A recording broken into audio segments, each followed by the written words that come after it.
বিয়ের আগে বউরে বলে দিবেন, শোনো বউ, আমি কিন্তু বড় তেড়া যুবক, আমি কিন্তু 2 নম্বর পথে কামাই করব না।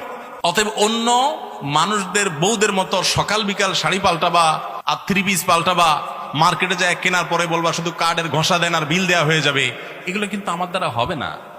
আমি কিন্তু হালাল খোর, আমি হারাম খোর না। বলা যাবে না ইনশাল্লাহ? হবু বউরে বলে দিতে পারবেন না? বেশিরভাগ ক্ষেত্রে দেখবেন ওই মেয়ে বলবে, আব্বু না, সমস্যা আছে ছেলের, কারণ তার দরকার কি? একটা চোর, তার দরকার একটা চোর, তার দরকার একটা ঘুষখোর, তার দরকার একটা দুর্নীতিবাজ, তার দরকার একটা টিন চোর, তার দরকার একটা গম চোর। সে সৎ মানুষ পছন্দ, আপনি সাথে সাথে সেজদা পড়ে যাবেন, যাক একটা চোর প্রিয় মানুষ থেকে আল্লাহ আমাকে মুক্তি দিছে। একটা সৎ মানুষ খুঁজবেন, চেষ্টা করা যাবে না ইনশাআল্লাহ? তো সৎ হতে হলে অনেক ঝামেলা আছে। যুবক ভাইরা, এখন আপনারা সিদ্ধান্ত নেন কে কে সৎ থাকবেন আর কে কে অসৎ থাকবেন।